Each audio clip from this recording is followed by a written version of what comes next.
নমস্কার। আমরা আজকে স্বর্ণালী প্যারামেডিক্যাল ফার্মাসি নার্সিং ইনস্টিটিউট থেকে এসেছি, যেটা এসপিপিআই সংক্ষেপে, এবং আমাদের নর্মালি যে সেন্টার পড়ানো হয় যেখানটায়, সেটা হচ্ছে তারকেশ্বর হুগলি, একমাত্রই সেন্টার। তো আজকে আমরা স্বর্ণালী প্যারামেডিক্যাল ফার্মাসি নার্সিং ইনস্টিটিউটের যে আমাদের চ্যানেল ডক্টর এসপিপিআই, সেই ডক্টর এসপিপিআই থেকে আজকে আমাদের টপিকস হচ্ছে, যেটা কিন্তু জিএনএম এবং ক্রিটিক্যাল কেয়ার নার্সিংয়ে মোস্ট ইম্পর্ট্যান্ট, সেটা হচ্ছে কুসিং ট্রায়াড। কুসিং ট্রায়াড জিনিসটা কি আমি এক্সপ্লেন করব, তার আগে খুব ছোট্ট করে বলে রাখি, তুমি ধরো ইমার্জেন্সিতে ডিউটি করছো, বা তুমি ধরো কোনো রকমভাবে একটা পেশেন্ট এসেছে যে রোড ট্রাফিক অ্যাক্সিডেন্ট হয়ে তোমার মাথায় আঘাত লেগেছে, হেড ইঞ্জুরি, অথবা কোনো একটি পেশেন্ট তোমার কাছে ভোরবেলা এসেছে যে তার বমি হচ্ছে, প্রচণ্ড মাথা ব্যথা, এবং কনসাসনেস তুমি দেখতে পাচ্ছ যে অনেকটা ক্যামাটোজ পজিশনে আছে, এবং পেশেন্টটি কিন্তু কিছুটা হলেও প্যারাস্থেসিয়া রয়েছে বা প্যারালাইসিস রয়েছে। সো কুসিং ট্রায়াড হচ্ছে সেই ধরনের বিখ্যাত তিনটা কথা, যেটা সায়েন্টিস্ট কুসিং কিন্তু ফার্স্ট ডিকটেট করেছিলেন। এই তিনটা সিমটমস তোমার যদি মাথায় থাকে, তাহলে তুমি পেশেন্টটিকে ইমার্জেন্সি ভাবে ট্রিটমেন্ট করে বাঁচানো যাবে কি না, না পেশেন্টটি সঙ্গে সঙ্গে মারা যাবে, তুমি কিন্তু একটা আইডিয়া পেয়ে যাবে। তো তাহলে সিনারিওটা হচ্ছে যে যদি রোড ট্রাফিক অ্যাক্সিডেন্ট বা হেড ইঞ্জুরি নিয়ে কোনো পেশেন্ট আসে, অথবা কোনো পেশেন্ট হঠাৎ করে তোমার কাছে এসে বলছে আমার প্রচুর বমি, মাথা যন্ত্রণা, এবং আমার মানসিক কনসাসনেস লেভেলটা অনেকটা কম, এবং কিছুটা হলেও তুমি হাত পা দেখতে পাচ্ছ প্যারালাইসিসের মতো হয়ে আছে, হেমিপ্যারেসিস অর প্যারাপ্লেজিয়া, এই সমস্ত জিনিসগুলো হয়ে আছে, তুমি কুসিং ট্রায়াড ইউজ করো, save your patient in emergency situation. So আজকে আমাদের টপিকস হচ্ছে কুসিং ট্রায়াড। ভালো করে বোঝার চেষ্টা করো। কুসিং ট্রায়াড এটা কিন্তু ফার্স্ট এই বেসিক্যালি এই যে ট্রায়াড কুসিং একজন সায়েন্টিস্টের নাম, এবং ট্রায়াড কথার অর্থ হচ্ছে বেসিক্যালি ইনি তিনটে ক্লাসিক্যাল সিমটমস উনি কিন্তু ডিকটেট করেছিলেন, যে পেশেন্টটির হেড ইঞ্জুরি হয়েছে অথবা যে পেশেন্টটির ব্রেনের মধ্যে কোনো রকম সমস্যা আছে, ইনি তিনটি ক্লাসিক্যাল সিমটমস কিন্তু ডিকটেট করেছিলেন।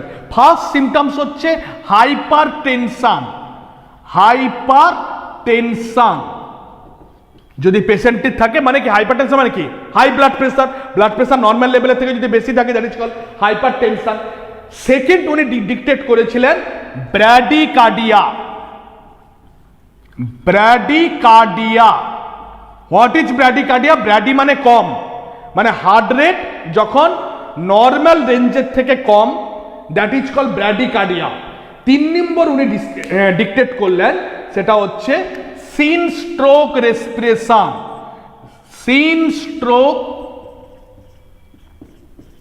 Respiration.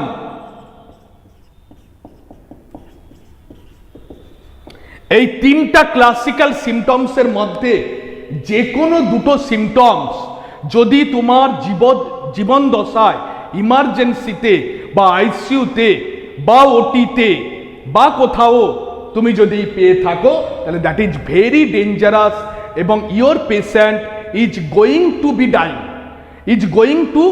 B dying. So that's why তোমাকে ইমার্জেন্সি ভাবে পেশেন্টকে কিন্তু ট্রিটমেন্ট করতে হবে।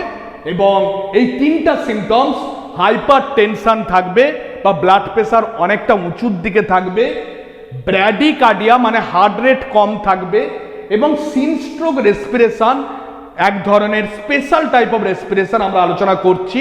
এই তিনটা সিমটমস সায়েন্টিস্ট কুসিং উনি ব্রেনের মেজর যেগুলো লাইফ কিলিং সিচুয়েশন, সেগুলোর ক্ষেত্রে উনি এটাকে ডিসক্রাইব করেছিলেন। যেহেতু তিনটে আছে তাই এটা ট্রায়াড, যেহেতু সায়েন্টিস্ট কুসিং ফার্স্ট এটা ডেমনস্ট্রেট করেছিলেন, তাই এটার নাম হচ্ছে কুসিং ট্রায়াড। অ্যাকচুয়ালি এই কুসিং ট্রায়াডটা আমরা ব্যবহার করি কোথায়? প্রধানত ইন্ট্রাক্রেনিয়াল ক্রেনিয়াল প্রেসার যদি বেড়ে থাকে। What is intracranial pressure? Intra মানে হচ্ছে মধ্যে, ক্রেনিয়াল কথাটা এসছে ক্রেনিয়াম মানে মাথার খুলি। মাথার খুলির মধ্যে কে আছে? ব্রেন আছে। মাথার খুলির মধ্যে কে আছে? সিএসএফ আছে। মাথার খুলির মধ্যে কে রয়েছে? তোমার ব্লাড ভেসেল রয়েছে। তাহলে ব্লাড ভেসেল, সিএসএফ এবং ব্রেন। আমি ছবি দেখাই। তোমার এই হচ্ছে মাথার খুলি। তো এই মাথার খুলির মধ্যে কে রয়েছে? মাথার খুলি। এই মাথার খুলির মধ্যে কে রয়েছে? ব্রেন রয়েছে। This is the pons, midbrain, pons, medulla oblongata and spinal cord. So this is the cerebrum, this is the midbrain, this is the pons, this is the medulla oblongata. তাহলে এটা হচ্ছে ব্রেন স্টেম, দিস সেরিবেল্লাম এবং spinal cord. এই মাথার খুলি basically কি নিয়ে তৈরি? বোন নিয়ে তৈরি। এটাকে বলা হচ্ছে base of the, this is called base of the skull or cranium. এবং এই পোর্শনটাকে বলা হচ্ছে ক্যালভিরা। এই পোর্শনটাকে কি বলা হচ্ছে? Calvaria. So this is the calvaria of the, আমি এটা একটু মুছে নিচ্ছি, ক্যালভিরা বা ক্যাপ অফ দ্য স্কাল আমরা বলতে পারি।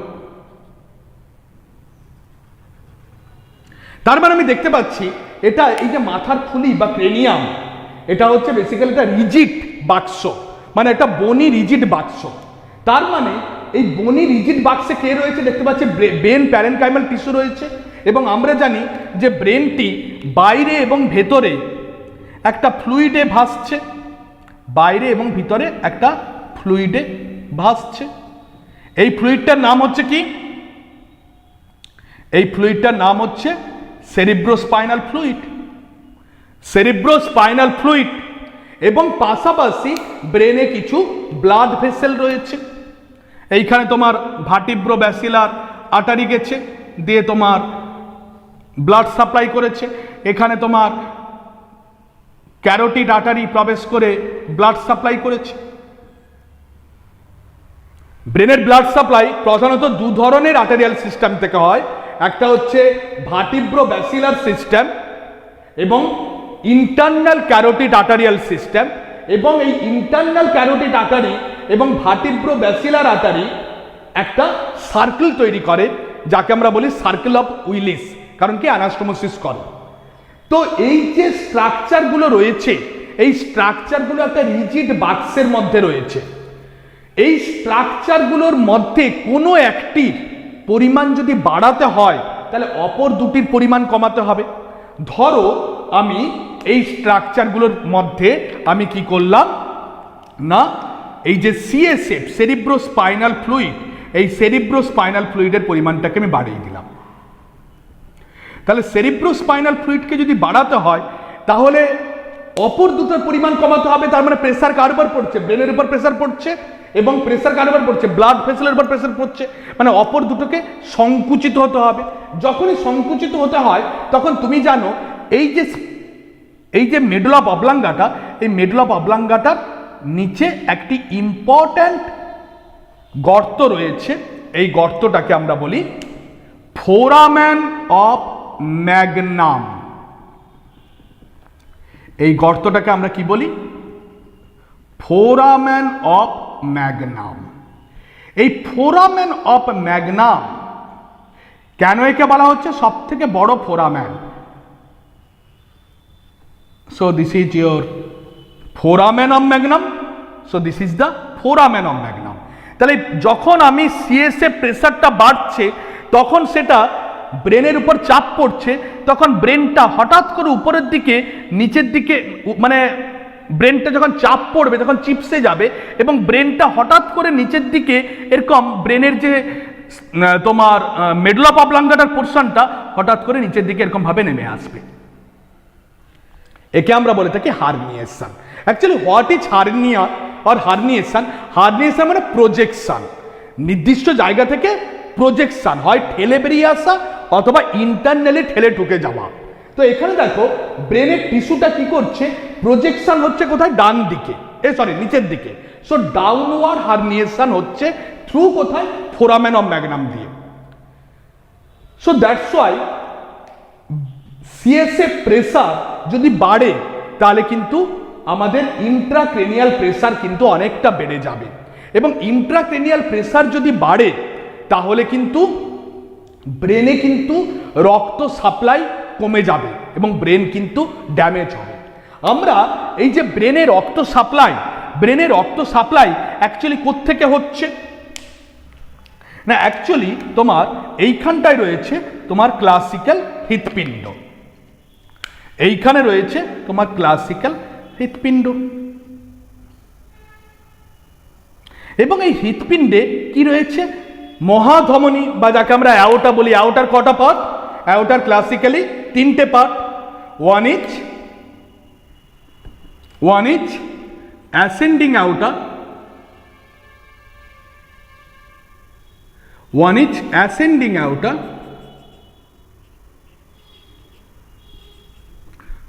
সো অ্যাসেন্ডিং অ্যাওর্টা বেসিক্যালি এবারে কি করেছে না, আর্চ তৈরি করেছে, that is called arch of aorta. And finally এরা কি করেছে, এবারে তোমার নিচের দিকে নেমেছে, that is called descending part of the aorta. So ascending aorta, arch of aorta এবং descending part of the aorta. So এই যে অ্যাওর্টা, এই অ্যাওর্টা থেকে সারা বডিতে কি হচ্ছে, রক্ত, অক্সিজেনযুক্ত রক্ত সাপ্লাই হচ্ছে, তোমরা প্রত্যেকেই জানো। সে এই যে অ্যাওর্টা, এই অ্যাওর্টা থেকে বেসিক্যালি তোমার কিছু আর্টারি আবার বেরিয়েছে আর্চ অফ অ্যাওর্টা থেকে। আর্চ অফ অ্যাওর্টা থেকে রাইট ব্র্যাকিওসেফালিক আর্টারি বেরিয়েছে এবং লেফট কমন ক্যারোটিড আর্টারি বেরিয়েছে এবং লেফট সাবক্লেভিয়ান আর্টারি বেরিয়েছে। এই রাইট ব্র্যাকিওসেফালিক আর্টারি পরবর্তীকালে তোমার দুটো ভাগে ভাগ হয়েছে, একটা হচ্ছে রাইট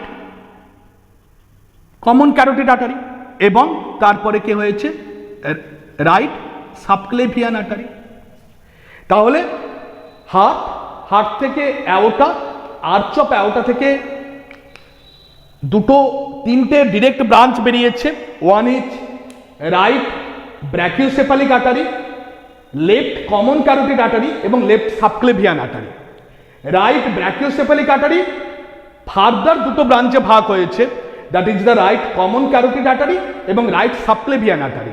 রাইট সাবক্লেভিয়ান আর্টারি থেকে বা লেফট সাবক্লেভিয়ান আর্টারি থেকে আমি একদিকেই দেখাচ্ছি, কি হয়েছে, ভার্টিব্রো ব্যাসিলার আর্টারি তোমার পেছনের দিকে তোমার ব্রেনকে সাপ্লাই করেছে, ভার্টিব্রো ব্যাসিলার আর্টারি। এবং কোথা থেকে এসছে, রাইট সাবক্লেভিয়ান বা লেফট সাবক্লেভিয়ান আর্টারি থেকে। ঠিক সিমিলারলি কমন ক্যারোটিড আর্টারি তোমার দুটো ভাগে ভাগ হয়েছে, একটা হচ্ছে এক্সটার্নাল ক্যারোটিড আর্টারি, একটা হচ্ছে ইন্টারনাল ক্যারোটিড আর্টারি।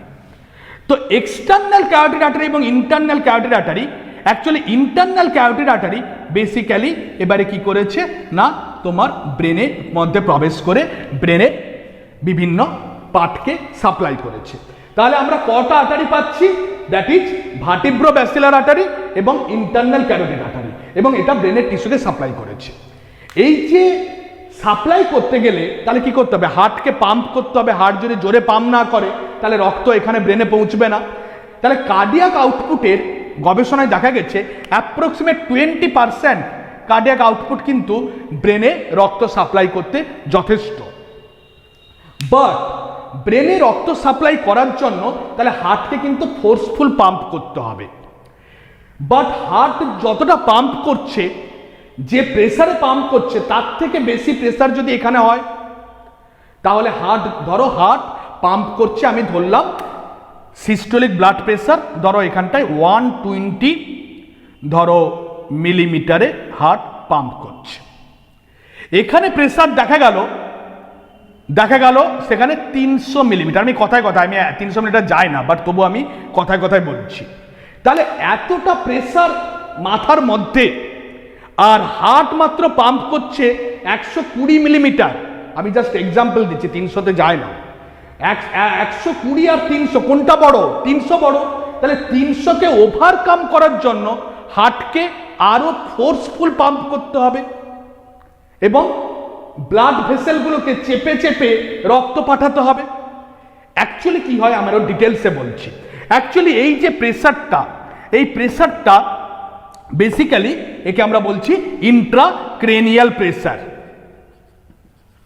এই ইন্ট্রাক্রেনিয়াল প্রেসার কিন্তু প্রধানত কিন্তু নর্মাল অবস্থায় বেসিক্যালি সিএসএফ প্রেসার বা intracranial pressure approximate less than 40 millimetre Hg হওয়া উচিত নর্মাল অবস্থায়। বাট যখন এটা 40-এর উপর হয়ে যায় তখন কিন্তু ব্রেনের মধ্যে ব্লাড সাপ্লাই ব্যাহত হয় এবং ব্রেনে কিন্তু রক্ত সাপ্লাই না হলে ব্রেনের টিস্যুগুলো ড্যামেজ হবে। এইখানের টার্ম আছে that is cerebral perfusion pressure.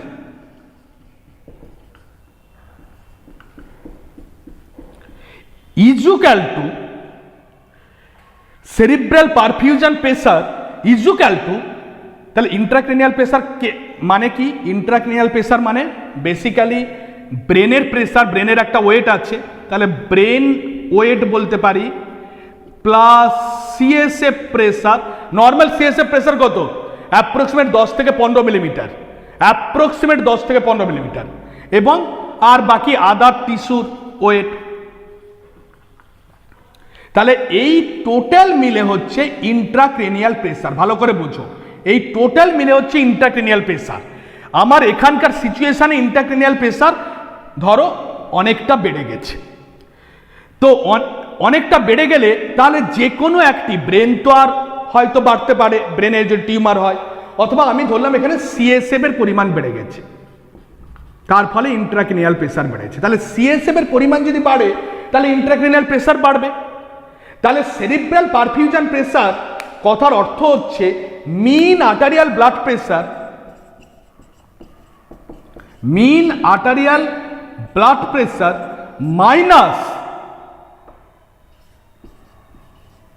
CSF pressure or intracranial pressure।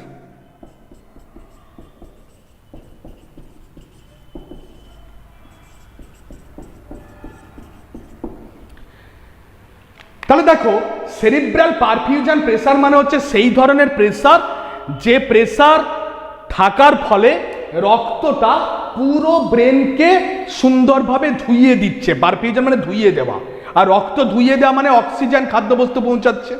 তো এখানে আমি দেখতে পাচ্ছি ম্যাথমেটিক্যালি সেরিব্রাল পারফিউশন প্রেসার মানে মিন আর্টারিয়াল ব্লাড প্রেসার এবং minus intracranial pressure.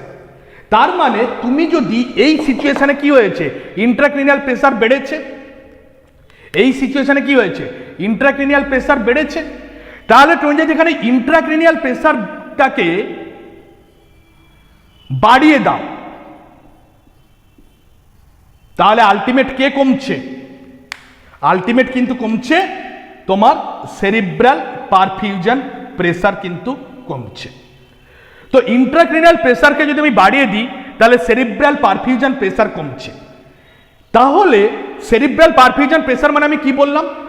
Basically cerebral perfusion pressure মানে আমি কি বললাম না, যে প্রেসার এর ফলে আমাদের এই ভার্টিব্রো ব্যাসিলার আর্টারি এবং ইন্টারনাল ক্যারোটিড আর্টারি সিস্টেম পুরো ব্রেনকে সাপ্লাই করতে পারে, সেই ধরনের প্রেসারকে বলা হচ্ছে সেরিব্রাল পারফিউশন প্রেসার।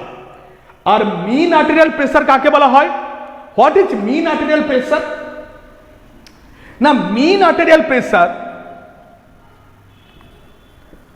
মানে হচ্ছে diastolic pressure, diastolic pressure plus 1/3 of systolic pressure minus diastolic pressure, that is the mean arterial pressure। Normally ধরো 60 থেকে ধরো 120 বা 30, that is the mean arterial blood pressure. আমরা দেখেছি ক্লিনিক্যালি যে যাদের মিন আর্টারিয়াল প্রেসার 40-এর নিচে নেমে গেছে সেক্ষেত্রে কিন্তু ব্রেনে হাইপো পারফিউশন হয়েছে এবং সেক্ষেত্রে কিন্তু ব্রেন রিভার্সেবল এবং পরে ইরিভার্সেবল ড্যামেজ হবে। সো মিন আর্টেরিয়াল প্রেসার তাহলে এখানে যথেষ্ট নয়, কারণ এটাকে যদি বাড়াতে হয় তাহলে এটা কমবে এবং এটাও কমবে। তাহলে আমাকে কাকে বাড়াতে হবে? মিন আর্টেরিয়াল প্রেসারকে এখানে বাড়াতে হবে। ম্যাথমেটিক্যালি আমার যদি এটা বেড়ে যায় তাহলে একে নর্মাল রাখার জন্য কাকে বাড়াতে হবে? এটাকে বাড়াতে হবে। তাহলে মিন আর্টেরিয়াল ব্লাড প্রেসারকে বাড়ানো মানে তুমি দেখো সিস্টোলিক ব্লাড প্রেসারকে যদি আমি বাড়াই, সিস্টোলিক ব্লাড প্রেসারকে যদি আমি বাড়াই তাহলে এই কম্পোনেন্টটা বেড়ে যাচ্ছে, এই কম্পোনেন্টটা বাড়ছে মানে মিন আর্টেরিয়াল ব্লাড প্রেসার বাড়ছে। যারা মিনিমাম ম্যাথমেটিক্সে করে এসেছো পাটিগণিত, দেখো আমি সিস্টোলিক ব্লাড প্রেসারকে যদি বাড়াই তাহলে এই কম্পোনেন্টটা বেড়ে যাচ্ছে। ধরো আগে ছিল এটা 5, সিস্টোলিক 5 ছিল, ডায়াস্টোলিক 3 ছিল, তার মানে এখানে কত হতো? 2 হতো। আমি সিস্টোলিককে এখন 10 করে দিলাম, তাহলে এখন ডিফারেন্স কত হলো? 7 হয়ে গেল। মানে সিস্টোলিক ব্লাড প্রেসার বাড়ানো মানে মিন আর্টেরিয়াল ব্লাড প্রেসার কিন্তু বেড়ে যাচ্ছে। দ্যাটস ওয়াই বডি এক্ষেত্রে চেষ্টা করবে সিস্টোলিক ব্লাড প্রেসারকে বাড়ানোর জন্য। সিস্টোলিক ব্লাড প্রেসারকে বাড়ানোর জন্য আমাদের কি আছে না, আমাদের দুটো সিস্টেম রয়েছে বা 3টে সিস্টেম রয়েছে। সেটা হচ্ছে sympathetic system. Sympathetic system activate হলে আমাদের এখানে বিউটিফুল কিডনি রয়েছে এবং সেই কিডনির উপর রয়েছে, তোমরা প্রত্যেকেই জানো, suprarenal gland. This is the suprarenal gland. এবং এই সুপ্রারেনাল গ্ল্যান্ড থেকে কি রিলিজ হবে? অ্যাড্রিনালিন বা epinephrine. Adrenaline or epinephrine. Similarly আমাদের সিম্প্যাথেটিক নার্ভাস সিস্টেম অ্যাক্টিভেট হলে কি রিলিজ হবে? হাইপোথ্যালামাস এখানটায় আছে। হাইপোথ্যালামাস কি করছে? Sympathetic nervous system central sympathetic অ্যাক্টিভিটিকে অ্যাক্টিভেট করছে। Central sympathetic activity peripheral sympathetic অ্যাক্টিভিটিকে অ্যাক্টিভেট করছে। দেন সেখান থেকে কি রিলিজ হচ্ছে? নর এপিনেফ্রিন। সেখান থেকে কি রিলিজ হচ্ছে? ধরো স্পাইনাল কর্ড, পেরিফেরাল নার্ভ, সেখান থেকে কি রিলিজ হচ্ছে? নর এপিনেফ্রিন। তাহলে অ্যাড্রিনালিন রিলিজ হচ্ছে এবং নর এপিনেফ্রিন রিলিজ হচ্ছে। অ্যাড্রিনালিন এবং নর এপিনেফ্রিন দুজনে মিলে কি করছে? দুটো কাজ করছে। একটা হচ্ছে ব্লাড ভেসেলগুলোকে সংকুচিত করছে। কেন? ব্লাড ভেসেলগুলোকে সংকুচিত করলে প্রেসারটা আরো বেশি করে পড়ে এই মিন আর্টেরিয়াল ব্লাড প্রেসার বাড়বে। মিন আর্টেরিয়াল ব্লাড প্রেসার বাড়লে এটা যতই বাড়ুক না কেন এটাকে ফিক্সড রাখতে হবে। সো মিন আর্টেরিয়াল ব্লাড প্রেসারকে বাড়ানোর জন্য আমায় কি করা হচ্ছে না, হার্টকে জোরে পাম্প করতে হচ্ছে এবং ব্লাড ভেসেলগুলোর উপরও চাপ বাড়াতে হচ্ছে। তাহলে ব্লাড ভেসেলের উপর যখন চাপ বাড়বে তখন আমাদের এই যে অ্যাওর্টা, এই অ্যাওর্টা তার মানে একটা ফার্স্ট হচ্ছে হাইপার টেনশন। তাহলে হাইপার টেনশন কেন হচ্ছে? সিস্টোলিক ব্লাড প্রেসার বাড়ছে, অ্যাড্রিনালিন এবং norepinephrine sympathetic nervous system activated হচ্ছে, critical situation sympathetic nervous system activated হচ্ছে, দিয়ে কিন্তু হাইপার টেনশন ঘটাচ্ছে। বাট তার পাশে পাশে তাহলে এটা কি একটা রিফ্লেক্স তৈরি হচ্ছে। তাহলে ফার্স্ট রিফ্লেক্স হলো কি? হাইপার টেনশন, এবং একে আমরা ফার্স্ট কুশিং রিফ্লেক্স বললাম। এর পাশাপাশি তাহলে হাইপার টেনশন করতে হলে হার্টকে জোরে পাম্প করতে হবে, তাহলে হার্টের রেট ইনিশিয়ালি বাড়বে। তাহলে ফার্স্ট কুশিং রিফ্লেক্সে hypertension plus tachycardia, heart rate বেড়ে যাওয়া মানে কি? ট্র্যাকিকার্ডিয়া হলো। সো ট্র্যাকিকার্ডিয়া হওয়ার পর তার কিছুক্ষণ পর তুমি যদি অবজার্ভ করো তাহলে দেখতে পাবে আবার হার্ট রেট কমে যাচ্ছে। এখন প্রশ্ন হলো কেন হার্ট রেট কমে যাচ্ছে? না, কমে যাওয়ার কারণ প্রধানত এই যে আমাদের আর্চ অফ অ্যাওর্টা কাছে কিছু পার্টিকুলার এবং এই ক্যারোটিড বাইফারকাশনের কাছে কিছু পার্টিকুলার নিউরোকেমিক্যাল টিস্যু থাকে। একে আমরা ব্যারো রিসেপ্টর বলে থাকি। একে আমরা কি বলে থাকি? Barrow receptor. এই ব্যারো রিসেপ্টর থেকে নার্ভ কানেকশন, এই ব্যারো রিসেপ্টর থেকে গ্লসোফ্যারেঞ্জিয়াল নার্ভ কানেকশন কোথায় যুক্ত আছে না হার্টের সেন্টার যেটা রয়েছে মেডুলা অবলাঙ্গাটায় হার্টের সেন্টার রয়েছে ওর সঙ্গে যুক্ত আছে। ভালো করে দেখো, যখন আমার ব্লাড প্রেশার বাড়ছে তখন বেশি করে চাপ পড়ছে কোথায়? অ্যাওর্টাতে বেশি করে চাপ পড়ছে, পাশাপাশি ক্যারোটিড বাল্ব ওখানে বেশি করে চাপ পড়ছে। যখন বেশি করে চাপ পড়ছে এখানে কে উত্তেজিত হচ্ছে? Barrow receptor. ব্যারো রিসেপ্টর হচ্ছে একটা প্রহরী কুকুরের মতো, সে সবসময় শর্ট টার্ম লেভেলে তোমার ব্লাড প্রেশার যখন কমে তখন সে কার্ডিয়াক সেন্টারকে বলে ব্লাড প্রেশার বাড়াতে, হার্টকে মডুলেট করে। আর যখন ব্লাড প্রেশার বাড়ে তখন সে কার্ডিয়াক সেন্টারকে বলে ব্লাড প্রেশার কমাতে, হার্টকে মডুলেট করে। তো এখানে কি হয়েছে? ব্লাড প্রেশার বেড়েছে এবং হার্ট রেট বেড়েছে, তার ফলে বেশি করে চাপ পড়ছে কোথায়? আর্চ অফ অ্যাওর্টা এবং ক্যারোটিড বাল্বে। একটা নালীর মধ্যে দিয়ে যদি বেশি করে রক্ত যায় তাহলে চাপ বেশি করে পড়বে। এইখানে একটা প্রহরী কুকুর বসে আছে, ওই কুকুর সবসময় লক্ষ্য করছে কতটা চাপ পড়ছে।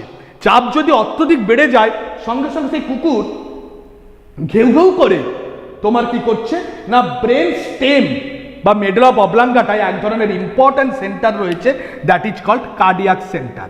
এই কার্ডিয়াক সেন্টারকে বলছে যে তুমি হার্টকে এবারে তার গতিকে কমিয়ে দাও, হার্টের গতিকে কমিয়ে দাও যাতে ব্লাড প্রেশারটা কিছুটা কমে, কারণ না হলে ফেটে বাস্ট হয়ে যাবে। তখন কি করছে? হার্টের সেন্টার থেকে এক ধরনের নার্ভ আসছে, হার্টের সেন্টার থেকে এক ধরনের নার্ভ আসছে এবং এই নার্ভকে আমরা বলছি ভেগাস নার্ভ। এবং এই ভেগাস নার্ভ কার সঙ্গে যুক্ত আছে? এসএ নোডের সঙ্গে। তাহলে এ বলছে ব্লাড প্রেশার এখানে প্রচুর বেড়ে গেছে, হার্টের সেন্টার হেড সেন্টারকে খবর দিয়ে দিয়েছে। হার্টের সেন্টার এবারে আরেক ধরনের নার্ভ বা তারের কানেকশন দ্বারা হার্টকে বলছে তুই এবারে একটু শান্ত হয়ে দৌড়ো, এত জোরে দৌড়াস না, তুইও ক্ষতি হবে, সবাই ক্ষতি হবে। তখন হার্টের সেন্টার কি করছে? ভেগাস নার্ভ দ্বারা হার্টকে বলছে তুমি একটু আস্তে আস্তে করে দৌড়াও। তখনই ভেগাস নার্ভ উত্তেজিত হওয়ার ফলে এসএ নোড ফায়ারিং, এসএ নোডকে ও কি করছে না মডুলেট করছে, ইনহিবিট করছে। এসএ নোড যেই ইনহিবিট করছে, আমরা জানি এসএ নোডকে আমরা ন্যাচারাল পেসমেকার বলে থাকি, এবং ন্যাচারাল পেসমেকার মানে বেসিক্যালি হার্টের রেট বা হার্টের স্পন্দনটাকে তৈরি করে। কারণ SA node, AV node, Purkinje fibre, bundle of His, right bundle branch, left bundle branch, এগুলো সব special type of cardiac tissue, এবং যারা কিন্তু অটোমেসিটি আছে, নিজে নিজেই উত্তেজিত হতে পারে। বাট এই এসএ নোড যদি স্টিমুলেশন করে তাহলে কিন্তু বেসিক্যালি হার্ট রেট বেশি করে বাড়বে। তো এসএ নোডকে ইনহিবিট করছে, ভেগাস স্টিমুলেশন হয়ে এসএ নোডকে ইনহিবিট করছে। Vagus nerve, this is called the vagus nerve. এই ভেগাস স্টিমুলেশন হয়ে এসএ নোডকে কি করছে? ইনহিবিট করছে, মাইনাস। তার ফলেই কি হচ্ছে? হার্ট রেট পরপর করে কমে যাচ্ছে। তাহলে হয় bradycardia, second Cushing reflex, second reflex. হয় ব্র্যাডিকার্ডিয়া না, যখন সেরিব্রাল পারফিউশন প্রেসার কমে যাচ্ছে তখন বডি চেষ্টা করছে মিন আর্টেরিয়াল ব্লাড প্রেসারকে বাড়াতে, এবং মিন আর্টেরিয়াল ব্লাড প্রেসারকে বাড়ানোর জন্য সিম্প্যাথেটিক সিস্টেমকে অ্যাক্টিভেট করা হচ্ছে, এবং সিম্প্যাথেটিক সিস্টেম নরএপিনেফ্রিন রিলিজ করছে এবং অ্যাড্রিনাল গ্ল্যান্ড থেকে অ্যাড্রিনালিন রিলিজ হচ্ছে, এবং দুজন গিয়ে হার্টের ফোর্সকে বাড়াচ্ছে, হার্টের রেটকে বাড়াচ্ছে এবং ব্লাড প্রেসারকে বাড়াচ্ছে, পাশাপাশি ট্যাকিকার্ডিয়া করাচ্ছে। বাট যখনই ব্লাড প্রেসার অত্যধিক লেভেলে বাড়ছে তখন আমার যে এখানটায় ব্যারো রিসেপ্টর আছে, এই ব্যারো রিসেপ্টরগুলো খবর দিচ্ছে কাকে না, মেডুলা অবলাঙ্গাটায় কার্ডিয়াক সেন্টার আছে। কার্ডিয়াক সেন্টারকে বলছে তুমি কিছু করো, নাহলে হার্ট কিন্তু এই মুহূর্তে পাগলা ঘোড়া হয়ে উঠেছে, যে কোনো মুহূর্তে ফেল করতে পারে। তো সঙ্গে সঙ্গে ব্যারো রিসেপ্টর কি করেছে না, ব্যারো রিসেপ্টর সঙ্গে সঙ্গে তোমার ফায়ারিংস করেছে ভেগাস নার্ভের মধ্য দিয়ে, বলছে ভেগাস তুমি এবারে এসএ নোডকে কমিয়ে দাও, রেগুলেটর অফ করে দাও। তো এসএ নোডটা হচ্ছে রেগুলেটরের মতো, যে রেগুলেটর টার্ম অফ করছে তখন হার্ট রেট কমে যাচ্ছে, that's why bradycardia. Now 3 number, Cheyne Stokes respiration. Cheyne Stokes respiration, that is the third point. Actually আমাদের এই কার্ডিয়াক সেন্টার কোথায় রয়েছে? Medulla oblongata. মেডুলা অবলাঙ্গাটার পাশে আরেকটি সেন্টার রয়েছে, that is known as respiratory centre, that is known as respiratory centre.